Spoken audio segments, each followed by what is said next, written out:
Toute l'actualité politique et parlementaire, c'est le journal de 19 h de Public Sénat. Bonsoir à tous, voici les titres de ce lundi. Le coup de rabot sur la politique familiale amènera les parents les plus aisés à payer plus d'impôts, mais le quotient familial n'est pas le seul à être rogné. Tous les détails dans ce journal et puis débat avec notamment les sénateurs PS Renan Kerdraon et centriste Yves Pozzo di Borgo. Les deux sont déjà parmi nous ce soir et ils seront rejoints dans un instant par deux représentants d'associations familiales. Le résultat de la bien tourmentée primaire UMP pour les municipales parisiennes, annoncé d'une minute à l'autre. On appellera Perrine Tarnot dès le début de ce journal. Les manifestants ne désarment pas en Turquie alors que de nouveaux affrontements avec la police ont eu lieu aujourd'hui à Ankara. La dérive autoritaire et islamiste du régime cristallise les oppositions.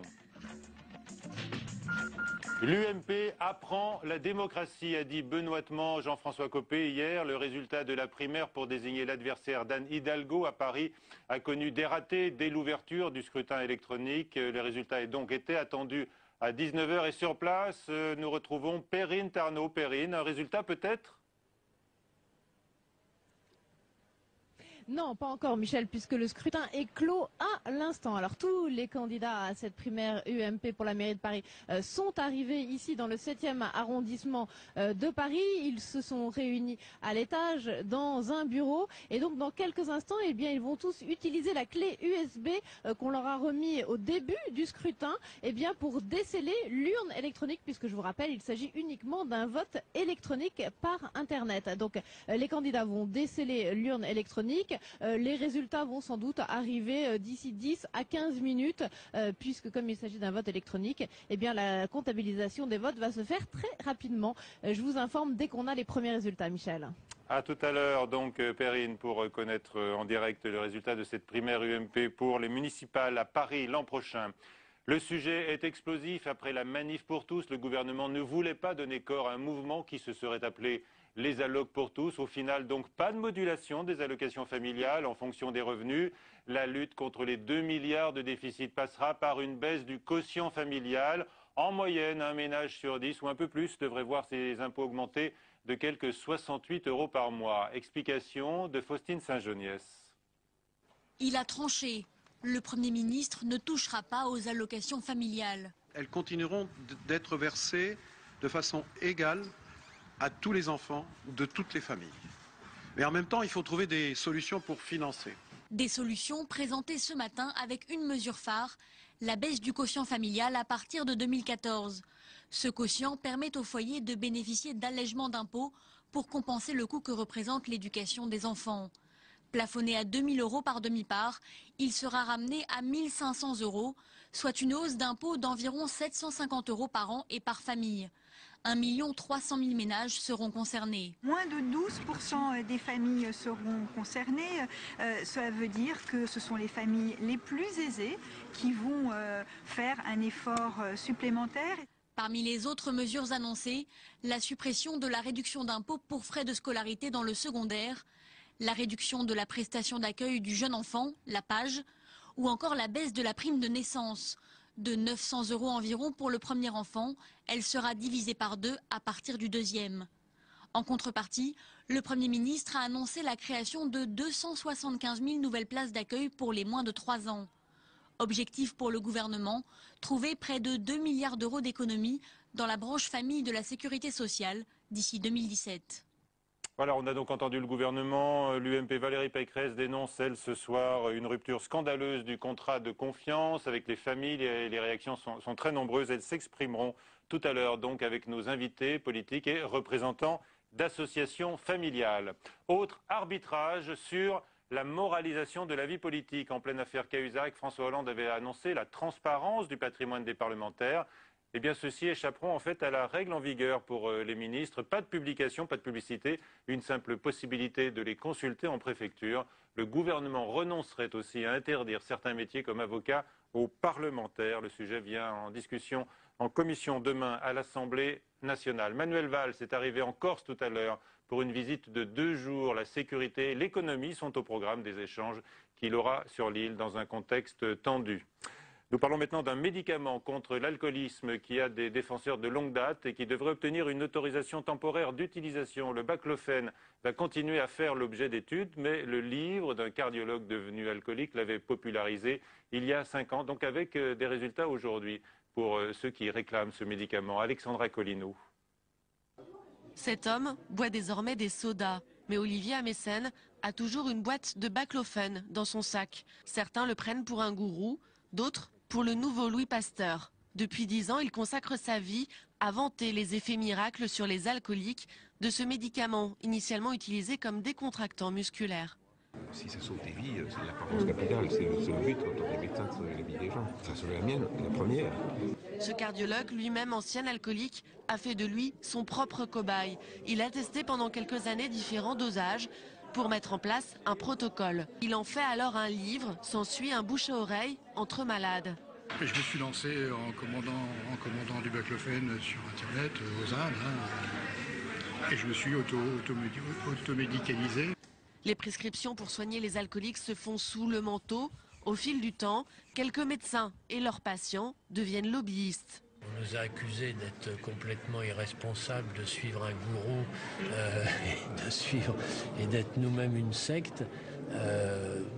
Moi, ça ne m'a pas gêné. J'étais persuadé que ça avait de l'intérêt. Aujourd'hui, on a la reconnaissance officielle des autorités sanitaires de notre pays pour dire oui, ça vaut le coup d'essayer. L'Agence nationale du médicament devrait émettre une recommandation temporaire d'utilisation. Si le baclofène est autorisé pour traiter l'alcoolisme, les patients et médecins auront gagné une première dans l'histoire médicale. Une nouvelle mise en examen pour le sénateur socialiste Jean-Noël Guérini dans l'un des volets des dossiers de marché truqué à Marseille. Surprise au MEDEF aujourd'hui, où Geoffroy Roux de Bézieux arrive en tête du vote du Conseil exécutif sur la succession de Laurence Parisot. Il a obtenu une voix de plus que celui qui faisait figure de favori, Pierre Gattaz, lors de ce scrutin qui est consultatif. Le nouveau patron des patrons sera élu le 3 juillet lors d'une assemblée générale. La Turquie, sans Premier ministre de façon provisoire. Recep Erdogan a quitté en effet le pays ce matin en pleine crise politique. Maintenant, donc, sa visite dans les pays du Maghreb. Et il est arrivé au Maroc. La contestation ne faiblit pas contre son régime autoritaire, mettant la Turquie sur la voie de l'islamisation. De nouveaux heurts aujourd'hui avec les forces de l'ordre sont signalés notamment à Ankara. À Istanbul, les manifestants ont dénoncé notamment la soumission de la presse. On compte un grand nombre de journalistes emprisonnés en Turquie aujourd'hui. Notons que la bourse a chuté de 10,5% au 4e jour des manifestations. Le débat sur la politique familiale relancé par les choix annoncés par le Premier ministre, je vous le disais tout à l'heure. Le quotient familial donc sera raboté, ce qui signifie une hausse d'impôts pour plus de 10% des ménages avec enfants. Cette solution a été préférée à la modulation des allocations familiales pour les plus aisés, une option qui avait été évoquée dans un premier temps. Louis Sibyl a rencontré cet après-midi des familles qui réagissent à cette réforme destinée, je vous le rappelle, à combler 2 milliards d'euros de déficit. Sortie de classe ce matin devant cette école publique du 6e arrondissement de Paris. Et ici, les parents qui viennent chercher leurs enfants sont presque unanimes. Les plus aisés doivent recevoir moins d'allocations familiales. Il y a des foyers dans lesquels les allocations familiales ne sont pas indispensables. Et voilà, pourquoi pas toucher à ça pour participer au budget de la France, quoi.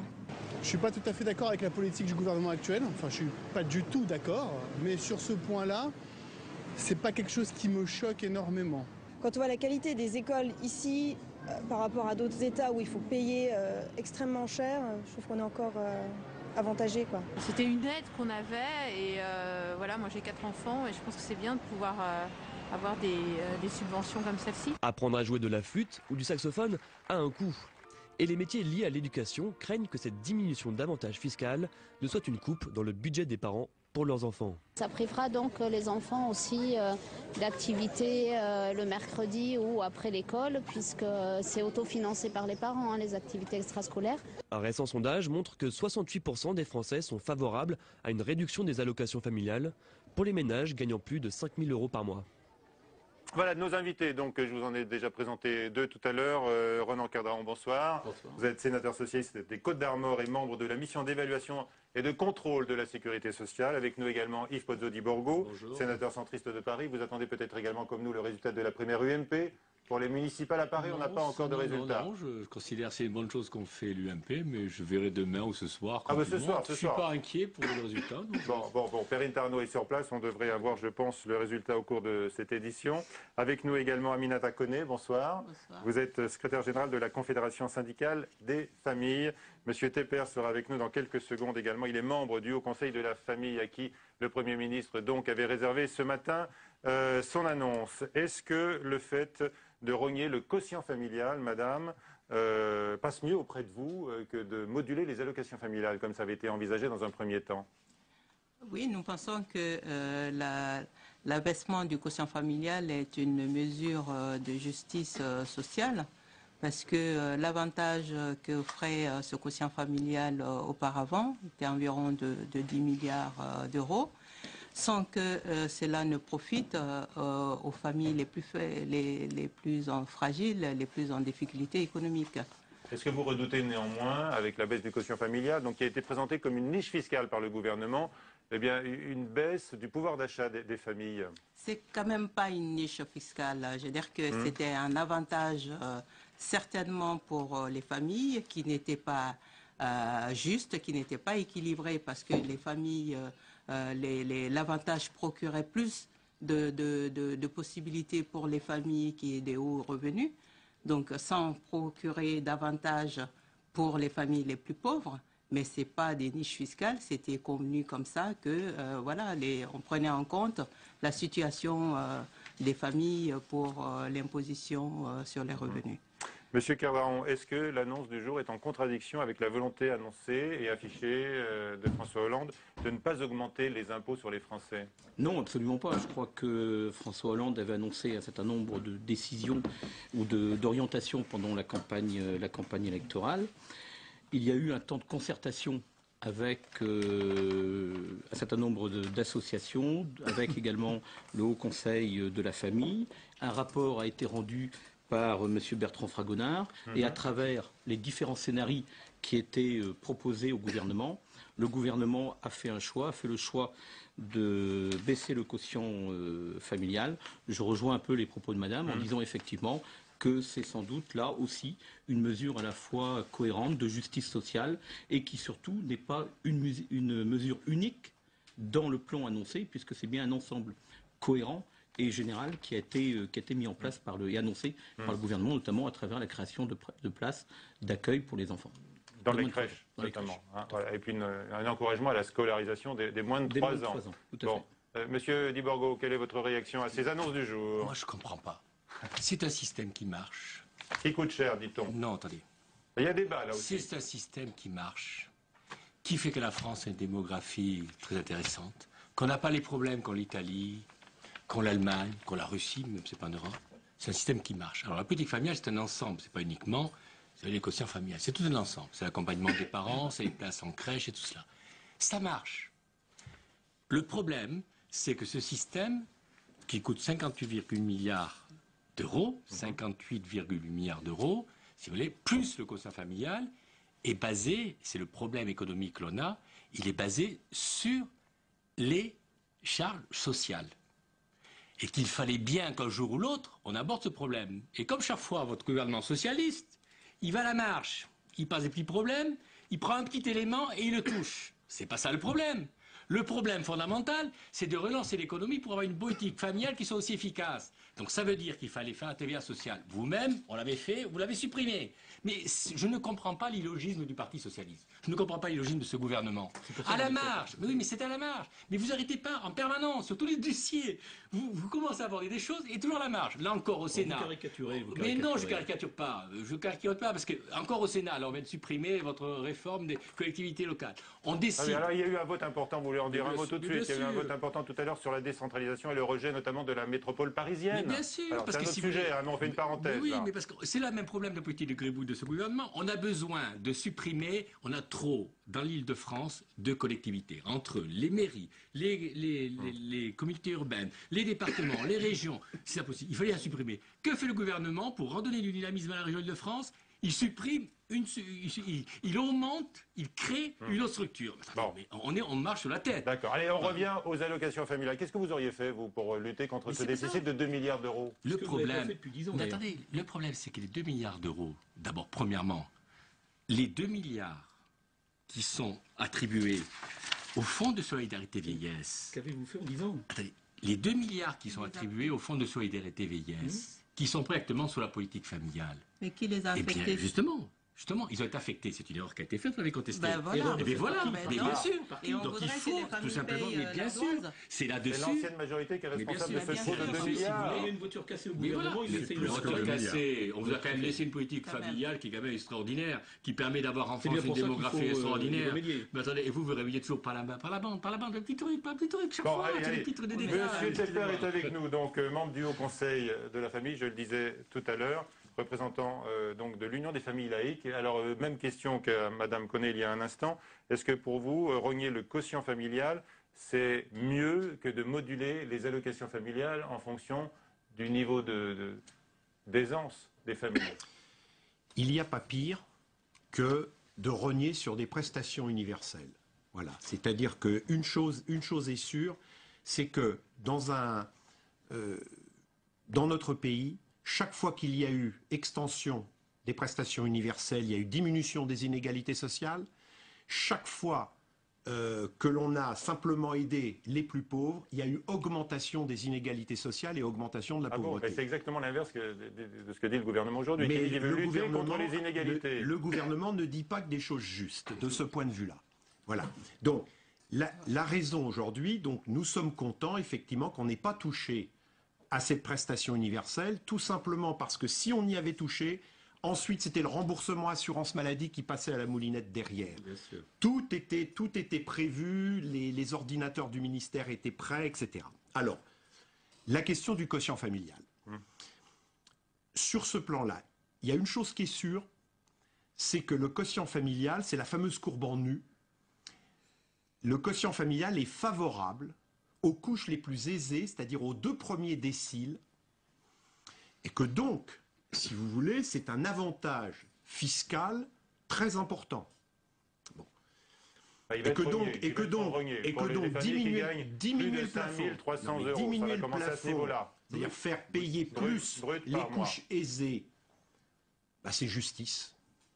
Simplement la chose suivante, c'est que lorsqu'on augmente les impôts pour les couches les plus aisées, si c'est pour augmenter les prestations familiales, c'est une bonne chose. Par contre, si l'augmentation des impôts, c'est simplement pour combler un déficit, là, je suis moins d'accord. Il s'agit de récupérer 1 milliard la première année. D'accord, mais est-ce que le but... Il s'agit bien de lutter contre les déficits. Est-ce que le but... Ce n'est pas que cela, la politique. Est-ce que le but de la politique familiale, c'est simplement un problème comptable, ou est-ce que le but de la politique familiale, c'est de répondre aux besoins sociaux des citoyens et de leurs familles? Voilà la question. Et j'avais une question, moi, sur... Parce qu'on associe beaucoup la politique familiale en France avec la vigueur de la natalité. Est-ce que ça peut remettre en cause cette vigueur-là?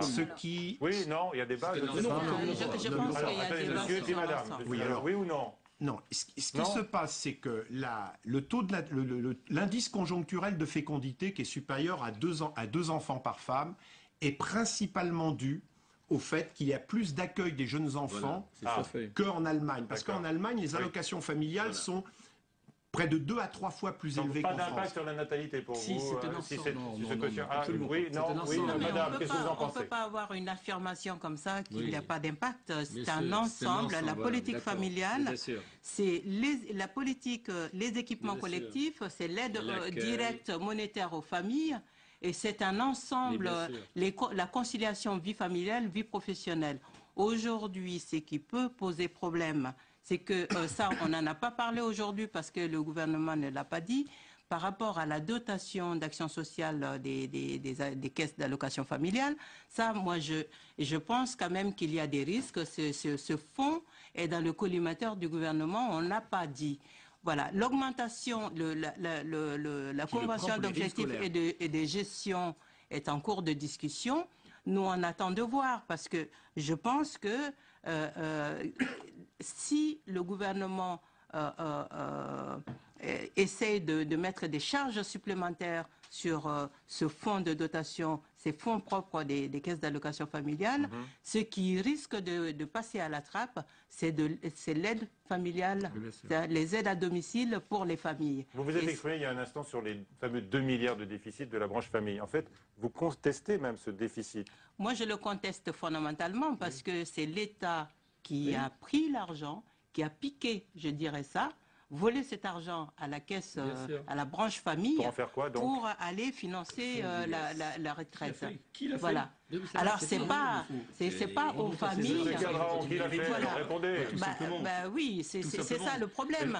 Alors soit pendant 10 ans, le précédent gouvernement n'a rien fait. Les familles sont d'accord pour être solidaires, mais il ne faut pas essayer de transposer des charges indirectes, des charges indues sur la branche famille, et après on vient pour dire, ça donne un justificatif pour raboter la politique familiale, qui encore une fois, tout le monde dit que c'est une politique dynamique et qui permet aux familles d'avoir les enfants qu'ils désirent.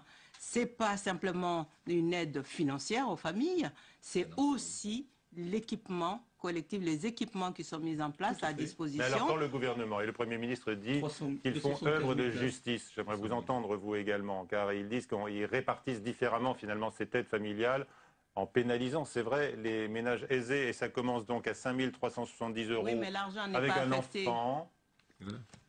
L'argent aujourd'hui n'est pas affecté à l'augmentation des prestations pour les familles.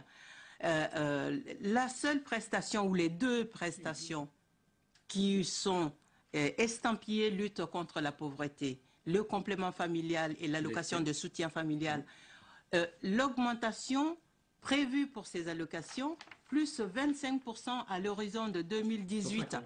Quand on voit le niveau de ces prestations, qui n'est pas 90 € pour l'allocation de soutien familial, ça veut dire quoi? Ça veut dire 23 € sur 5 ans. Là, je pense que ce n'est pas un outil, ce n'est pas du tout à la hauteur des enjeux. Il faut voir les problèmes concrets. Sous Nicolas Sarkozy, nous avions une convention d'objectifs et de gestion à la CNAF pour 100 000 places de crèche. Avec François Hollande, nous avons une convention. On va avoir une convention d'objectifs et de gestion de 100 000 places. Ça veut donc dire, c'est pareil. Deuxièmement, il y a eu, entre 2002 et 2012, 104 000 places de crèche, 104 000 places de maternelle entre 2 et 3 ans supprimées. On en rajoute 75 000. Bon, un enfant de 6e ou de CM2, il est capable de dire que le compte n'y est pas. C'est-à-dire que nous aurons, en 2018, moins de places en maternelle que nous en avions en 2002. Donc en réalité, ce qu'il faut, c'est être comptable. C'est pour faire passer la pilule? Il faut regarder un petit peu l'histoire. Moi, je parle de chiffres. Je pense que le gouvernement fait un sacré effort de rattrapage, alors peut-être pas intégralement de la destruction massive qu'a organisé le gouvernement précédent, mais je voudrais quand même rappeler 100 000 places d'accueil en crèche, 100 000 places d'accueil par des assistantes maternelles, dans le cadre d'ailleurs du projet de loi de refondation de l'école, 75 000 places en école maternelle en priorité dans les ZAP. Je crois que c'est une ambition à travers ce plan qui est quand même très affirmé. Et je voudrais quand même souligner la lutte contre la réduction de la pauvreté, notamment des enfants, qui a été engagée à travers les 2 mesures que vous avez signalées, parce qu'effectivement, une augmentation de 25 ans sur 5 ans, c'est peut-être insatisfaisant aujourd'hui, mais c'est quand même un effort, important. Est-ce que le gouvernement a fait le chef de l'État a fait le choix du quotient familial, parce que c'est très complexe et que les Français ne vont pas forcément tout de suite comprendre, ils n'ont pas les calculs en tête, savoir ce que ça va leur coûter. Alors que annoncer comme ça tout de go la modulation des allocations familiales, là, ça aurait créé peut-être un choc dans l'opinion.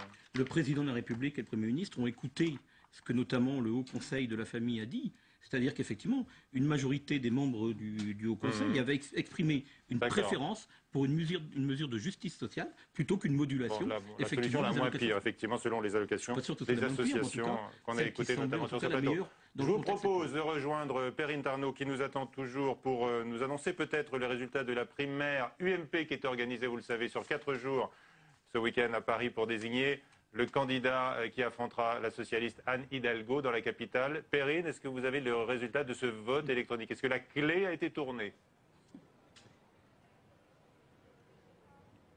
Et les 4 clés des 4 candidats ont été tournées. Le résultat vient d'être annoncé par Antoine Ruffnac, qui donc supervisait pour l'UMP cette primaire de l'UMP. Et donc c'est Nathalie Kosciusko-Morizet qui arrive sans surprise en tête de cette primaire avec 58% des voix. Il y a eu 23 000 inscrits pour voter à cette primaire UMP. 20 000 ont participé et donc Nathalie Kosciusko-Morizet est élue dès le premier tour comme la candidate UMP pour la mairie de Paris au municipal de l'année prochaine. 58% des voix, eh bien, c'est un petit peu moins que ce qu'espérait le camp de Nathalie Kosciusko-Morizet qui tournait plutôt autour des 60%. Rapidement, les résultats des autres candidats. Jean-François Legaré arrive, lui, en deuxième position avec 20% des voix.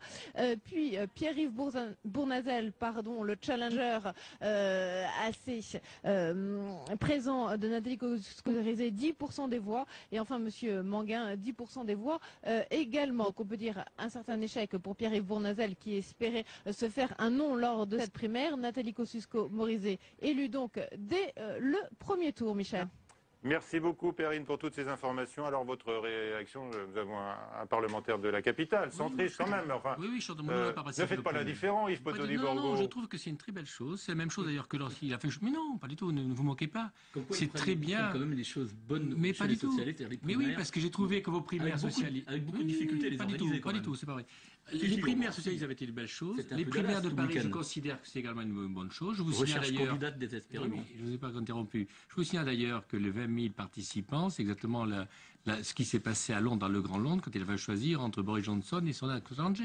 C'est aussi, je trouve, c'est très bien. Est-ce que vous êtes heureux du résultat? Moi, l'emporte haut la main dès le premier tour. On avait dit qu'elle était menacée, notamment par une volonté de droitisation de certains à l'UMP. On l'a vu avec certains de ses adversaires. Pour l'UMP, on va voir au niveau des centristes ce que l'on fait, mais pour l'UMP, je trouve que c'est une très bonne candidate. Il est nécessaire de rajeunir. Elle a également une compétence écologique qui est importante. Paris est quand même une ville qui a besoin de réfléchir à ce sujet-là, qui a mal été, il y a eu des intuitions de la Noé, mais qui ne sont pas arrivées au bout de ces intuitions. Et je crois que justement, Nathalie Kosciusko-Morizet, par son rajeunissement et par sa réflexion, devrait apporter autre chose. Vous pensez que les couacs du scrutin sont derrière elle maintenant et qu'elle va pouvoir donner un nouveau départ à sa campagne, même s'il y a quand même eu assez peu de participants, on l'a dit 20 000, c'est beaucoup moins prévu, annoncé, espéré. Je vous rappelle que 20 000, c'est exactement le score qu'il y a eu dans le Grand Londres où il y a 8,7 millions d'habitants. Ouais, mais l'UMP, on voulait 50 000. Oui, mais ils ont peut-être dit ça, mais je trouve que c'est très bien 20 000 participants pour une ville. Je ne suis pas sûr d'ailleurs. Je ne suis pas sûr qu'à la primaire socialiste, il y a eu 20 000 personnes à Paris. Regardez bien, regardez. Non, je trouve que j'ai pas participé à cette primaire-là. Les centristes n'ont pas participé. Ouais. Mais je trouve que c'est pour les partis de l'opposition, qui étaient l'ancien parti de la majorité, une très bonne chose qu'on aille vers ça. J'espère que la candidate des centristes? Ah non, nous on est en train de voir ce qu'on va faire. Nous sommes également dans notre propre logique. Nous déciderons ce que nous ferons au mois de septembre, octobre. Mais c'est vrai que c'est la logique d'une primaire, ce ne serait pas une mauvaise chose entre les centristes. Il y a plusieurs courants centristes, ce ne serait pas une mauvaise chose. Je ne crois pas qu'on le fera parce qu'il est peut-être un peu tard. Mais je trouve que c'est un bon exemple qu'a donné l'UMP. Et je ne me moque pas parce que c'est vous à l'origine, le Parti socialiste, qui avait fait évoluer les choses et je vous l'accorde. Voilà. Allez, dernier point d'accord pour conclure cette émission. Merci à tous d'avoir participé à cette édition du 19h. Merci. À 22h, Sonia Mabrouk. Moi, je vous retrouve demain dès 18h pour Preuve par 3. Notre invité sera le ministre de l'Agriculture, Stéphane Le Foll. Tout de suite sur la chaîne parlementaire Assemblée nationale, le Bondi Blog Café. Bonsoir.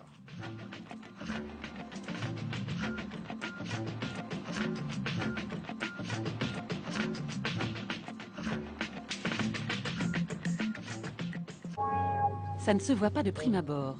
Ces jeunes joueurs de basket ont tous été désignés déficients mentaux. Mais la différence se voit-elle à l'œil nu? Et d'ailleurs, en quoi sont-ils différents? En suivant l'équipe de France de basket adapté, le réalisateur interroge notre rapport à l'autre et la façon dont la société considère la déficience mentale. Adapté, ce soir à 22h30 sur Public Sénat. Se renseigner sur les programmes. Voir ou revoir les émissions. Suivre le fil d'information politique et parlementaire. Pour vivre la politique en temps réel, connectez-vous et réagissez sur publicsénat.fr.